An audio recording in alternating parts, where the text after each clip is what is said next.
How's it going, everybody?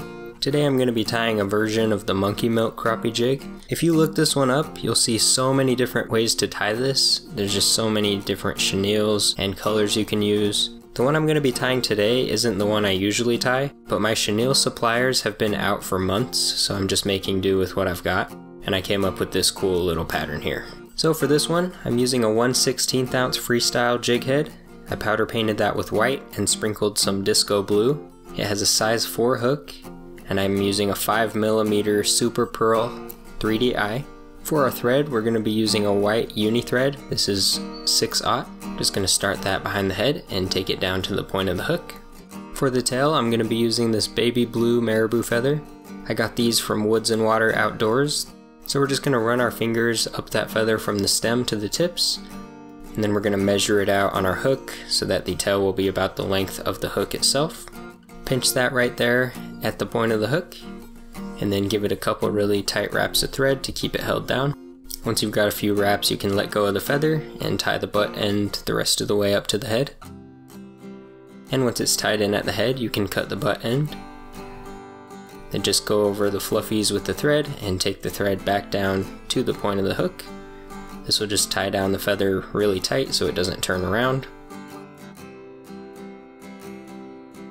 Then we're going to take the thread back up to the head when we're happy with that. I'm going to use a couple chenilles and twist them together for this one. The first one is this custom chenille. It's blue spec and it's large size. Because this is the only size they had, I would typically use medium. And the other chenille is this Cascade Crystal Antron chenille in powder blue. I got both of these from Woods and Water Outdoors. So I'm just going to take a piece of each of those about 4 inches long. We're just going to tie the tag ends in at the head and tie the rest of the chenille down to the tail.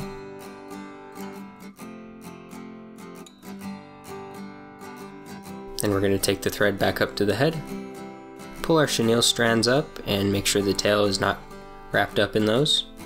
And we're going to twist these together. So we're just going to keep twisting that and make sure we twist about halfway up as well and toward the jig so that we have a nice even twist and it will look like a brand new chenille that we just made.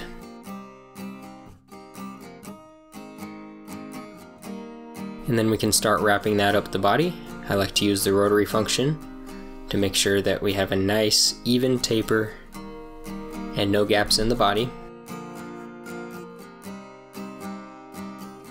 Once you get that up to the head, you can tie it down with a few really tight wraps.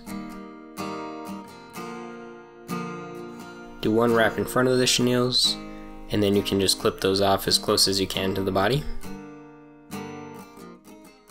And now we're going to whip finish. Just do a few tight wraps, pull the thread tight, and clip it off. So as you can see, that's a pretty cool monkey milk pattern. It's not exactly what I like to do, so once my suppliers get the right chenille back in stock, I'll be able to tie that one up for you. But this one works really well.